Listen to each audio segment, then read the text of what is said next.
सिरसा शिवपुरी का निर्माण चल रहा है। यहाँ अंतिम पड़ाव है और यहाँ अमीर गरीब, ना जातिवादी ना पार्टियाँवादी, यहाँ सब ने आना है। और भाई गोपाल कांडा की सोच थी कि मैं सिरसा में जो मेरी शिवपुरी है वो एक बहुत आधुनिक बनाने की उसकी इच्छा थी कि मैं बनाऊंगा, और उन्होंने वो करके दिखा रहे हैं। तो उनकी इच्छा थी कि यहाँ लोगों को आना है, जाना है, जिसका भगवान ने समय निश्चित कर दिया, समय स्थान सीमा ये सब निश्चित है।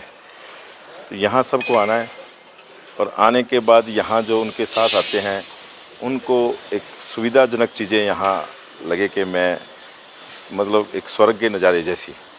लोग यहाँ आकर तरह तरह की बातें करते हैं, तो वो ना करे, वो जिसके साथ आए उसकी अंतिम यात्रा में और भगवान से उसकी प्रार्थना करें कि आप उसको अपने चरणों में स्थान दें। तो ऐसी चीज़ें, सभागार बनाए गए हैं, एक बहुत बड़ा हॉल बनाया गया है, जैसे हमारे होम थिएटर टाइप, उसके अंदर सत्संग चलेगा। एसी हॉल है, 300 आदमियों का, बैठने के स्थान बनाए हैं, ये सुविधाजनक बनाई है, फुहारे लगेंगे, मूर्तियाँ लगेगी। ये अंतिम पड़ाव में चल रहा है। हम टारगेट लेके चले हुए हैं 20 तारीख तक का, कि 20 तारीख तक करके इसको लोकार्पण कर दें, लोगों को समर्पित कर दें, और उसके बाद जो लोग यहाँ आएँ अपना, तो इसके लिए तैयारियाँ चल रही है ज़ोर शोर से। गोविंद जी, कई साल लगते हैं इतना बड़ा विशाल स्वरूप देने में, और अभी जैसे करीब 2.5 वर्ष का ही समय हुआ है जब शिवपुरी में निर्माण कार्य शुरू हुआ। ये तो 2.5 वर्ष के अंदर तो पूरी प्लानिंग के साथ हुआ है। पहले सबसे पहले जहाँ लोगों का संस्कार किया जाता था, सबसे पहले जब काम शुरू करने से पहले तो संस्कार करने की जगह बनाई गई कि जगह कहाँ बनाए, उसको भर्ती करके जगह बनाकर वहाँ शिफ्ट करके लोगों को संस्कार वहाँ करवाया। फिर यहाँ एक इसका नक प्लेन किया गया। लोगों की जो बीच में कई दुविधाएं थी, कुछ लोगों के विचार थे, वो सब के लिए फिर इसको प्लेन करके फिर इसका नक्शा बनवाया। ये सारी प्लानिंग के समेत अभी 2.5 वर्ष होंगे। तो उसके अंदर 2.5 वर्ष में ये इतना बड़ा आप देख रहे हैं कि प्रोजेक्ट लगभग तैयार हो चुका है, और जल्दी लोगों को समर्पित किया जाएगा कि लोग यहाँ आएँ। और देखो, समय स्थान सीमा भगवान ने फिक्स कर रखी है, आना ही होता है, तो लोग यहाँ आएंगे। अक्सर ऐसा लगता है कि शिवपुरी में आकर लोग डर जाते हैं, तो क्या माना जाए, सिरसा की शिवपुरी में आकर लोग आध्यात्मिक यहाँ और धार्मिक मैं लगातार, मेरी देख रेख में 2.5 साल से ये कार्य चल रहा है। ये तो भोलेनाथ की नगरी है, ये तो एक पवित्र स्थान है जहाँ आकर भगवान के चरणों में स्थान दिया जाता है। हम इसके लिए, देखो, ये लोगों की अपनी अपनी अलग अलग भावनाएं हैं, लेकिन इससे पवित्र स्थान कोई नहीं माना गया है। ये तो भगवान के चरणों में जाकर जो लोग यहाँ आते हैं, वो तो भगवान उनके अपने चरणों में स्थान दे, ऐसी जगह हैं। तो यहाँ ऐसा कोई डरने वाली बात नहीं है। लोग काम कर रहे हैं, फुल काम चल रहा है। आप देख रहे हैं लबी का, यहाँ हमारे जितने भी ये सेवादार लगे हैं, करीब 150-200 आदमी लगे हैं, उनका भंडारा भी तारा बाबा कुटिया से आता है, चाय भी तारा बाबा कुटिया से आते हैं। तो वो खाना भी खाते हैं, चाय भी पीते हैं, और लोग लगे रहते हैं, दिन रात काम कर रहे हैं। तो ऐसा कुछ नहीं है, कोई डर नहीं है। ये तो भगवान भोलेनाथ की नगरी है। क्या माना जाए, आने वाले समय में ये आध्यात्मिक, धार्मिक और पर्यटन का एक केंद्र बनेगा? बिल्कुल बिल्कुल।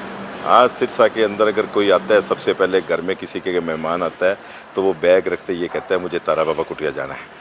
लेकिन अब जब बैग रखेगा, वो कहेगा तारा बाबा कुटिया जाना है आपने, मैं तारा बाबा कुटिया भी लेके जाऊंगा, हमारी शिवपुरी भी लेके जाऊंगा, और अग्रवाल सेवा सदन में भी लेके जाऊंगा। कुछ समय में तैयार हो जाएगा रोडवंश सेवा सदन, वो भी।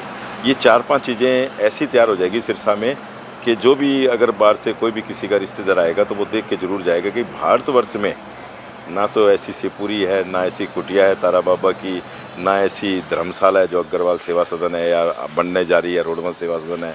ऐसी चीज़ें पूरे भारतवर्ष में नहीं है जो सिरसा के लोगों ने, सब ने मिलजुल कर बनाई है।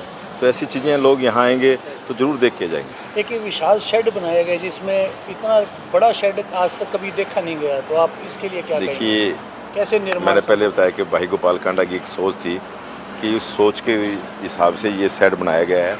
ये शेड जैसे एक हम हवन कुंड, जहाँ हवन होते हैं, विद्वान जो संत महात्मा हैं वो 4 मंजिला या 7 मंजिला शेड बनाकर उसके नीचे हवन करते हैं, उस टाइप से हमने ये शेड बनाया है। और सबसे बड़ी बात है कि हम किसी विद्वान से आप पूछेंगे तो वो बताए कि घर के अंदर जो घर का एक बिल्कुल सेंटर होता है वो ब्रह्म स्थान होता है, और उस पर डूम बना जाए तो उसके अंदर उसकी ऊर्जा और उसकी घर की अस्तु वस्तु सब चीज़ें ख़त्म हो जाती है और उसकी घर की ऊर्जा हज़ारों गुना बढ़ जाती है।